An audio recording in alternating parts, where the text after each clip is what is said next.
our 12 through 20 rankings, or should I say 13 through 20, with Kirk Cousins at 13, Anthony Richardson, the rookie in Indianapolis, at 14, Geno Smith, Daniel Jones, Jared Goff, Russell Wilson, Jordan Love, and Derek Carr round out the top 20 for us. We also threw some consideration picks in Matthew Stafford and Kyler Murray out there, as well as Brock Purdy of the San Francisco 49ers. But one of those guys that we mentioned is right there at the top, Kirk Cousins, quarterback for the Minnesota Vikings.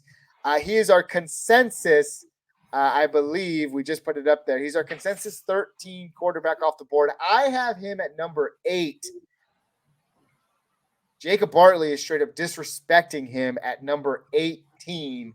And here's why I think Kirk Cousins needs to be That's insane. This is why I need to have Kirk Cousins ranked a little bit higher. He was the QB7 last year. Okay. Now we're going to play some history. The QB11 in 2021, the QB11 in 2022.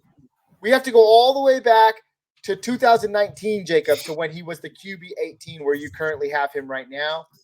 Going back even a little bit further, QB13 in 2018 and the QB6 in 2017. That's 1, 2, 3, 4 quarterback one finishes to boot.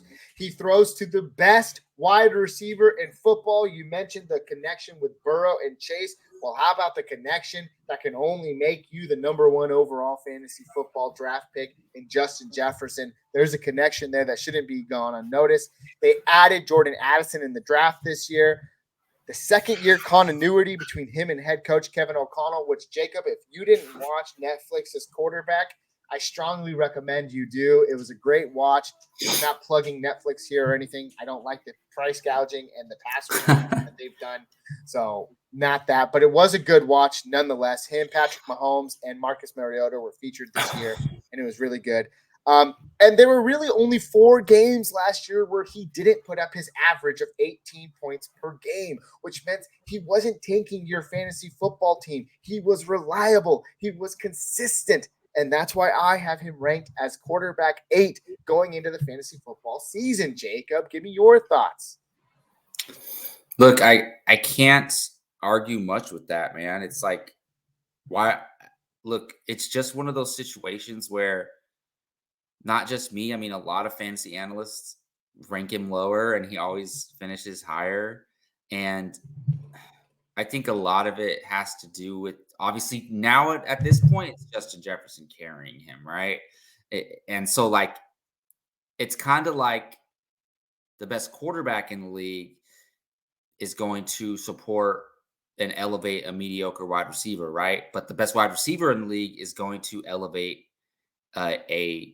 I would say an above average quarterback to really good quarterback in fantasy, right? So it's an interesting thing there, but for me, I don't know. It's just a thing where I rank as if, like, okay, who would I draft if I'm on the clock and I'm taking a quarterback? I would take Mahomes first. I would take Allen second, et cetera, right? And like I like Geno Smith's situation right now. He's got a lot of look. These are guys right above him in my rankings: Geno Smith, Daniel Jones, Matthew Stafford, right? Like, and I'm operating as if Matthew Stafford is fully healthy and Cooper Kupp is fully healthy, right? So, like, I know I was low on Daniel Jones last week, but like he does have that rushing ability, which kind of gives him a nice little floor. So, look, Cousins is probably going to finish in the top 10 again, but am I drafting him above any of those guys that I have between, 11 and 17? Probably not. It's just a personal preference thing. Well, personal preference can lead to absolute disgust, Jacob. But like we have in the chat, some people are saying Kirk Cousins is a little too high on my side. So maybe I'll have to readjust. And I'm just kidding, because I'm not readjusting nothing. Let us know your thoughts down below about Kirk Cousins. What do you think? I have him as a top 10 quarterback. Do you? Let us know your thoughts down in the comments. And as always, thanks for